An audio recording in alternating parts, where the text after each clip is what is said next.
Today's task is to get our heads around a tricky little era known as the First Intermediate Period, which lasted roughly 200 years at the end of the 3rd millennium BCE.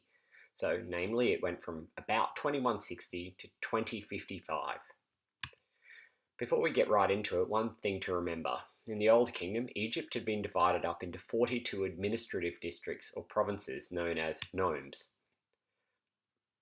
Each was ruled by a nomarch, who had been appointed by the kings in the glory days, but by the later years of the Sixth Dynasty, it seems to have become a hereditary position. This leads us to the last king of the Sixth Dynasty, a guy called Pepi II. Pepi came to the throne as a young whippersnapper and ruled, if you can believe it, for 96 years. Coming to the throne at such a young age would have guaranteed he had a regent ruling for him at least for a while. This statue makes it seem like it was probably his mother, whose name was Ankhezen Pepi II. In many ways, Pepi was a typical king, except for his incredibly long rule. He ruled the two lands, as had all of his predecessors, taking on the title, he of the two ladies and he of the Sejen Bee. During his long reign, he had time to build a decent pyramid, at least by the standards of the day, with 3 subsidiary pyramids for his wives.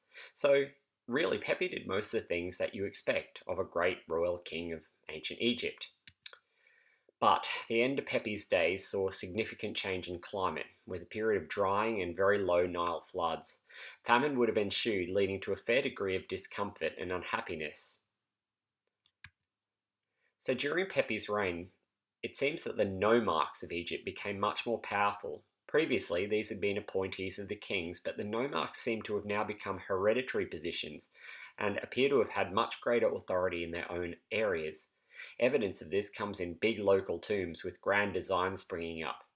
But the big question is, did power devolve in spite of Pepi? Or because Pepi decided it needed to happen?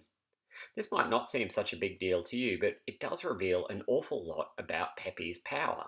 If, for example, it devolved in spite of Pepi, this suggests to us he wasn't particularly powerful. But if Pepi decided that it needed to happen in order to deal with the famine or the low Nile floods, then what this suggests is that, in fact, Pepi may have been much more powerful than we think. This is a big historical question, and it's probably unlikely that we're going to discover it here. The idea that Pepi was not powerful is the orthodox version of history, and the idea that he was more powerful is the revisionist view that is probably more popular now. One thing that everyone pretty much accepts is that after Pepi, the central authority diminished massively, leading to what we know as the 7th Dynasty. The 7th Dynasty is a really shadowy time in Egyptian history, and we've got really one description that will probably stand in your head. According to this guy called Manetho, who was a priest historian of later years, it consisted of 70 kings who reigned for 70 days each. Now Manetho, you should note, was a priest of Ra in the 3rd century CE, so we're looking about 3,000 years later. It's actually from Manetho we get the whole notion of dynasties, because he created them in his book, which was called Egyptica. So this whole 70 kings for 70 days has got to have you going, what the hell? It doesn't really make sense, and so you do have to take into account the idea 70 kings ruling for 70 days each is probably what you would call a symbolic truth. It's not actually true, but it represents something about the truth of the time. So the thing we take out of this is, well, the whole period was probably pretty chaotic. So we're going to have a look at a map now and sort of get our heads around what's happening in Egypt at this time. So the 7th and 8th dynasties, that is the successors of Pepi II, ruled from the old capital of Memphis. So in that sense, they were continuity and traced their line back. They probably thought of themselves as the direct heirs of Pepi and of all of the kings of the Old Kingdom.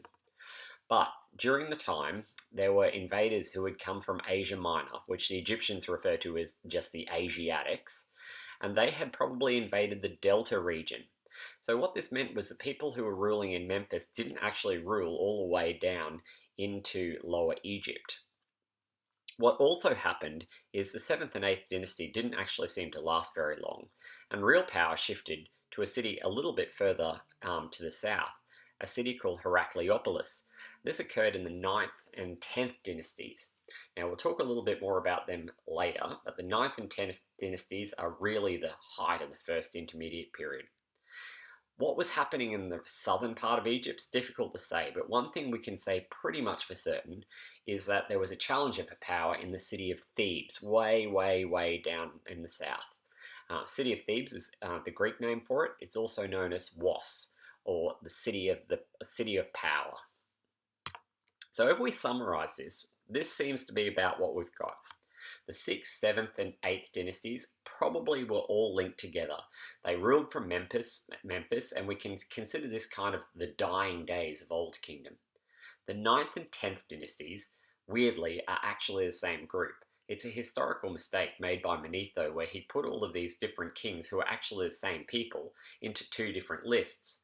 Whatever the case, they rule from the city of Heracleopolis. This is what we would consider like the real first intermediate period. Now, confusingly, the people who rule in Thebes are known as the Nth dynasty. They're not really an actual dynasty yet, but they will be, so they're given the title Nth. This is also part of the first intermediate period. One thing it's fair to say about this whole time is this, that for all four dynasties, we really don't know an awful lot. The 7th dynasty particularly, the 8th, 9th, and 10th, though, we don't know an awful lot either. Something we do know is that during this time, pyramid construction had well and truly diminished. There were a couple of very small pyramids built during the intermediate period, but nothing of any substance. So if we've got all these ephemeral kings who don't rule for very long, what does this mean? I guess the big question is, so what, did Ma'at, divine order, just fall apart completely? This is in itself a fairly tricky question, and part of the problem is it makes it seem like Ma'at had collapsed and that Egypt was in an absolute state when you look at sources like the one that is coming up. It's called The Laments of Khepera-Somp. So he says, I am contemplating what has happened. Things have happened throughout the land, changes are taking place, and it is not like last year. The ways of the gods are violated, and their offerings are neglected. The land is in distress, and there is mourning everywhere. Towns and districts are sorrowful, and all alike are weighed down with iniquities. Now, if you ignore its woeful tone, it's pretty clear what he's saying. Everything's gone to hell in a handbasket. The gods are violated, they're not doing the priestly duties properly, there's problems across the land, everywhere is unhappy. So it sounds pretty bad. But the trouble is, and you can probably see it in my red text, it's total and utter exaggeration. Mourning is everywhere, all alike are weighed down with iniquities. One of the big problems is it makes it sound like it was written at the time, but in reality, it was written way later in the Middle Kingdom during the 12th dynasty. We'll talk more about that later, but it does make a significance. This is not somebody writing at the time, despite the way it sounds. Pretty much all similar documents to this are actually have the same sort of woeful, moanful tone. So if we go to some more modern experts, like this guy, Professor Ian Shaw, who's from Oxford University, he has this to say, and this is a bit of the orthodox view of history. He says, large-scale buildings may be understood as good evidence not only for the nature of the core institutions of the state, but also for the fact they were still actually functioning. The glaring gap in the first intermediate period therefore suggests that the social system had become fragmented. But Ian Shaw then goes on to say, despite that, it seems like everything had fallen apart, no one was building anything, he has something else to say. Says the data actually indicates the existence of a thriving culture amongst the poorer levels of society, as well as vigorous social development in the provincial towns of Upper Egypt. Rather than being an outright collapse, the first intermediate period was characterized by an important, though temporary shift in its centers of activity and dynamism. So what he's really saying is, in the Old Kingdom, there was a stunning ancient capital, Memphis, and was a center of all culture, power, strength. If you wanted to be somebody, you lived in Memphis. Whilst in the Nomes, well, not much was happening. They were pretty sleepy little provincial towns. So in the first intermediate period, we actually see something different from that. Rather than the gnomes being the sleepy outpost where nothing happens, we see something quite different. So, for example, tombs of the nomarchs and the leaders and the wealthy really are fairly fancy. Like this particular picture here showing a guy who is sitting before a very bounteous crop with some very nice hieroglyphics. This is from a tomb from the first intermediate period. The regional centres pretty much seem to have thrived rather than being completely destroyed. There seems to be a lot of evidence of wealth. Really, we see lots of tombs and grave goods. They're becoming much more extensive and common across the country. Population and consumption seems to have increased. This is not really a sign of a country where all are destroyed. So you can see in this particular one a grave portrait, a particularly beautiful statue of the god Thoth. We've got lots of little amulets called scarabs, which would have appeared in tombs. These are really quite beautiful. And a lovely faience, which is a blue type of stone goblet, which was found in one of the tombs. So, granted, some of the quality of this stuff is not up the same standard as that of the Old Kingdom, but lots of people had it, and lots of people apparently thought they were going to an afterlife. So, whilst the king might not have had full power over the whole country, it's not a time of absolute poverty, or at least that's not what the evidence seems to say. What we can see during this time is that some of the nomarchs became quite uppity and really were behaving much like the kings. Particularly, we've got this guy who is a famous one called Antifi. So Antifi ruled in two of the gnomes, so he actually controlled two. One was called Hierakonpolis and the other one was called Edfu. So a couple of pictures there shows you the big temple at Edfu. That you can see the tomb of Antifi on the right, which is fairly well preserved, and some detail from the tomb. This guy was a rich guy and pretty important apparently, and he was happy to tell you. So that's Hierakonpolis and there's Edfu. What you're about to see is probably one of the most stunning examples of somebody who thinks they're fairly important. This is what Antifi, a nomarch, had to say about himself.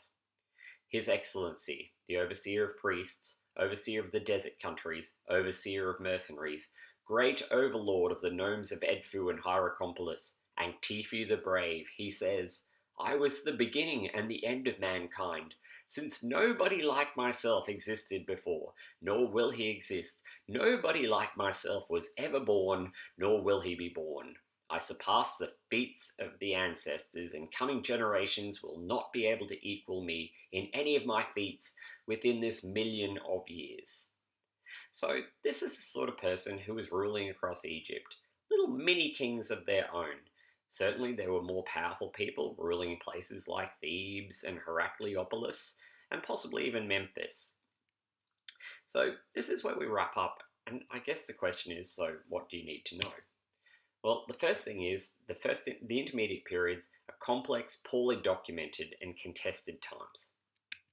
The first intermediate period comprises 3 distinct dynastic groups. It was the dynasties 7 and 8 in Memphis, dynasties 9 and 10 in Heracleopolis, and the Nth dynasty in Thebes.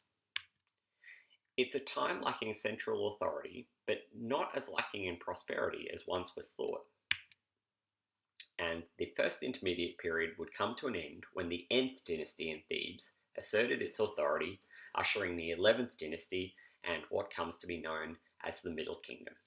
And that is the end.